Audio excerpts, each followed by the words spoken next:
what's up and welcome. I'm the one and only West Coast King and welcome back to League of the Americas here with FC Dallas. Now, last episode didn't really go the way I had hoped for. We lost that Copa Europa match against Arsenal, and I was kind of using that to kind of gauge where we were as a squad, how good we were going to be in the Champions League.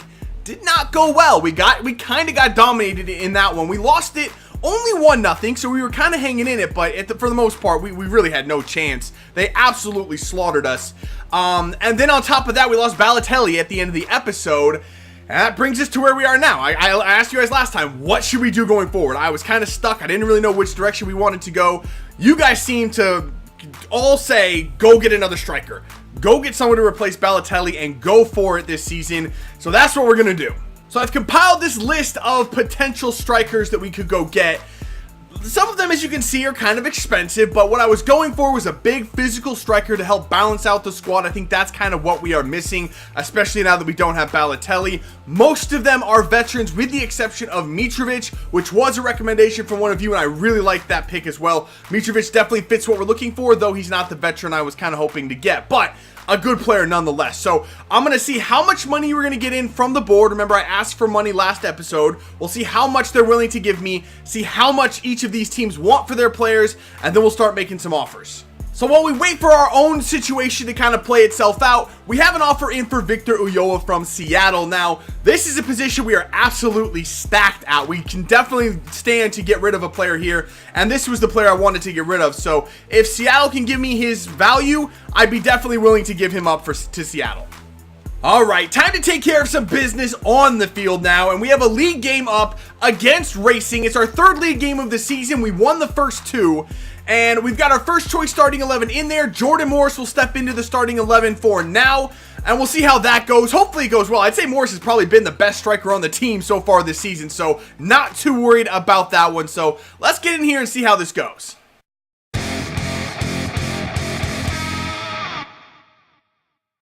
Alright, here we go. Kickoff against Racing. The other thing I forgot to mention was that Lee Win is in the team for this one, so we should be getting our first glimpse of him in this game as well at some point. There you go, Castillo. Castillo gets by that man. Keep going, Castillo. Tap it past. There you go, Castillo. Look at the pace. The pace is coming into play for Castillo. What we don't have right now is someone actually in the box for this.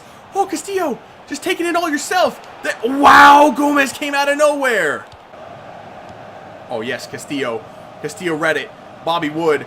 Bobby Wood, can he get through that hole? Bobby Wood, oh, play the ball. Who is it? It's Jordan Morris. It's Jordan Morris. My goodness. Does Jordan Morris just score goals? He's an absolute freak. That was all set up because Fabian Castillo read that play perfectly on defense, or technically I did. But either way, Castillo made the defensive play. Bobby Wood held the ball up, got it to Morris. Perfect team goal, 1-0 already over Racing. Oh, Jordan Morris now making the defensive plays. It's back for Morris. Oh, no! Bobby Wood got offsides. I wanted to sweat that across to Bobby Wood, but he made an awful run into an offside position, and it forced me to take the shot with Morris. And now here come Racing with a counterattack, but jeez, Omar Gonzalez, my God, has he been good. There's the whistle for halftime. Hasn't really been very many opportunities for either team, really. A lot of turnovers in the midfield. They've been compressed at the back. I can't break down their defense. Luckily, we have the 1-goal lead thanks to that man right there, Jordan Morris. Oh, my God. No, here it comes. Here it comes. What a play from Matt Miazga. 100% thought that was the equalizer right there. Oh, my God. What in the world? Where'd my defense go? Oh, thankfully, we had the players. Miazga got back. Wow. Wow, that was too close.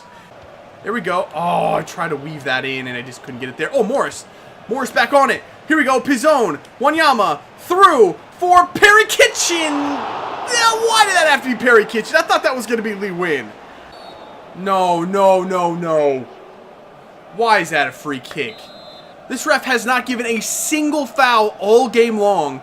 And now he gives that free kick. You know this is... Oh, Omar Gonzalez is such a monster, though. Come on, Morris. There you go. Jordan Morris just turns it. Come on, Jordan Morris. Do you have the stamina? He kind of does. He's getting fouled all over the park. Jordan Morris. Barrios tap in. Barrios puts it home. That's going to be the game right there. Jordan Morris has worked so hard in this game. I don't know how the ref is not giving any fouls. He's giving that one foul for that free kick. Look how many times Jordan Morris was fouled right here. He's getting pulled back the entire way up the field. The ref gives nothing. He just fights through it, and Barrios with a simple tap in after that. Man, this game's been a struggle. There's the final whistle. A 2-0 win over Racing. Wow, it's a good win. I mean, it's 3 points either way, so I'll take that. Just, it didn't feel that convincing. That felt like it was a much closer game. They had quite a few opportunities. Again, we're giving up too many opportunities, and we're not creating enough. We really did not do a good job of creating in that game. Jordan Morris, though, was a hero. An absolute hero. He played very well. Alright, so Seattle is unwilling to increase their offer. I think they went up $25,000, so you know what? That's fine. We'll take the $850,000 from Seattle, and we'll ship Victor Ulloa, I can't say his name, Victor Ulloa, off to the Sounders. And look what we have here. Another offer from Seattle. This one for Chris Seitz. Okay, if they want to keep taking our players, we'll give them to them. That's fine. Honestly, if I'm going to take less money from any team in the world, it's going to be from Seattle. Just, I think you know why. So we'll go ahead and send Chris Seitz off to the Sounders as well. Alright, so for our new striker, I have it narrowed down to 3 players. Either Omar Alsoma, Andy Carroll, or Kevin Gamero. Now, Andy Carroll would have cost us $10 million. I got West Ham to accept a $10 million offer for him, which is actually pretty decent value. However, I couldn't get Andy Carroll to accept the contract, so he is out. We're not getting Andy Carroll. The other 2 options, Alsoma and Kevin Gamero, both cost $7.5 million. Alsoma is the more physical striker, 6'4", has upwards of 90 strength, the big physical striker I was looking for. Kevin Gamero, on the other hand, is a more well-rounded striker. He has that European experience I was looking for playing for Sevilla, so I wasn't sure which one to go for. Honestly, both of them would be a really good fit, so what I did was I actually put out a Twitter poll asking which player I should go for, Alsoma or Gamero. First person to answer gets to pick the player, and the winner was Omar Alsoma. I'll put the Twitter poll up. The first vote got it. Omar Alsoma. So that's the player I'm going to bring into the team. All right, here he is. Omar Alsoma, the Syrian Ibra, according to Zwebeck. Hopefully he's as good as advertised. He is slightly cheaper than Gamero. You can see he would have cost us $100,000 in wages, but doesn't matter because we're not going after Kevin Gamero anymore. It is going to be Omar Alsoma. I don't know who it was that picked him, but somebody just made a huge decision for this series. Alright, so the next game up is going to be on the road against Club America. Remember, they just got re-promoted back up into the top flight. First choice starting 11 is out there for this one, including Alsoma, and we get a 1-1 draw. Jordan Morris again getting our goal. So we have an offer in now for Bobby Wood, which it looks like this is a player you want to see me sell. I've been saying I haven't been happy with how he's performed in the team. Jordan Morris has come in and clearly outplayed him as well. So I am going to get rid of Bobby Wood right now, as a matter of fact, but it's not going to be this deal. So I'm going to reject this one, and we'll go see who we're going to get rid of Bobby Wood for. And here is the deal we're going to be accepting. You wanted to see Gabriel Jesus. Sounders beat me to him. Now we're going to be able to do another. This is the 3rd deal we've done with them. No, the 4th deal we've done with Seattle in this transfer window. We got Morris from them. They took Ulloa and Seitz. Now we're getting Gabriel Jesus in a straight swap for Bobby Wood. I think this is a good deal. I can't wait to bring Gabriel Jesus into the team. So we are now on transfer deadline day, about halfway through it actually, and I know you guys wanted to see me get another winger, and I had Ryo Miyagichi and Julian Green as the 2 wingers listed. I've gone after both of them. I've agreed to terms with their team, so I'm working on contracts. Miyagichi has accepted his for $30K per week in wages. Julian Green has not. They're the same exact contract, same wages, same squad role, same everything. Julian Green has not accepted, so I'm going to try one more time to get Julian Green. He wants squad rotation player, seems to be okay. I'll go $35K. It's a stupid deal because Miyagichi's better, but I know you guys want to see Julian Green. So if he declines this one, we go with Ryo Miyagichi. And there you have it. I tried 2 more times to get Julian Green. I upped the wages to $40K per week. He still wouldn't accept it, so we're just going to have to go with Miyagichi. There's also another offer in for him, so I need to do this deal quickly. So we'll get Ryo Miyagichi in the team. I tried to get Julian Green. He just wouldn't do it. I don't know why he won't accept the contract, but it's just not going to happen. So right after the transfer window closed, we got an email saying that Carlos Gruezo suffered a broken elbow while he was away on international duty. That sucks because Champions League is just about to start. Gruezo is actually having maybe him play a role in that Champions League group play matches. Not going to happen. Not going to happen. He'll miss probably the first half of the group stage, as will Balotelli. So when we get both of those players back, that will be huge. Obviously, Balotelli's a big part of what we're doing this season. But yeah, we're going to have to make do without both of those players for quite a while. All right, so into the next game we go. We're at home to take on Boca Juniors, and anytime that man Carlos Tevez is on the field, it's a problem. Remember, he dropped a hat trick on us last season, knocked us out of the domestic cup. Hopefully we can corral him here today, but you can see full reserve lineup on the field for us. We start Champions League in 3 days, and it's a huge match as well, so I want the starters available for that one. That's why there's none of them in here for this match. So let's go in here. I'm hoping for at least a draw. That's what I'm aiming for here against Boca Juniors. It's at home, but they're really, really good.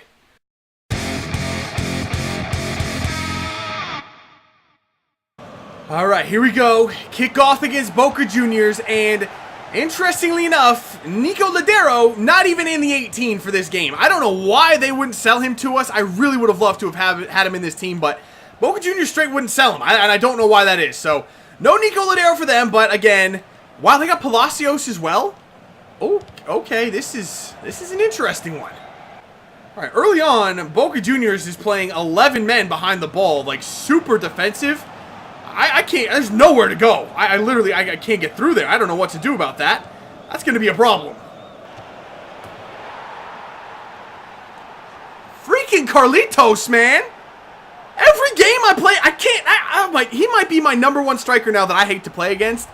Literally nothing I can do about him. That passing play was just way too good from Boca Juniors to set that up.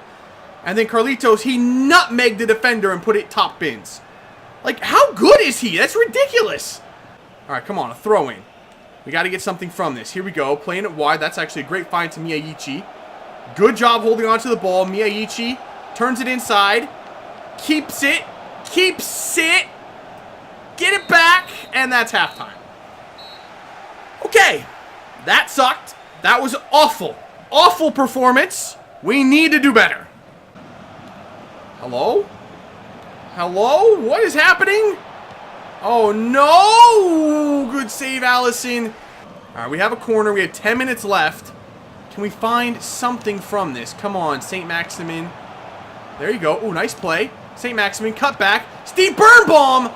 That's a good shot from Birnbaum. I think that's our first shot of the game. It's been a disaster of a performance from this reserve team, and we have got nothing going for us. There you go, Culver. Great play. Theom, look for that run. That's not really where I wanted it, but St. Maximin brings it down. He's going to have a shot. St. Maximin makes something out of nothing.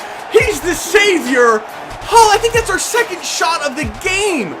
We've been so abysmal in this one. The ball wasn't even to the right person. I was trying to pass to Aribi. Nothing has gone right in this game for us. Honestly, I don't even know how we're still in this thing, much less how we're actually might be able to get a point. There's like 2 minutes left. Can we take a point from this?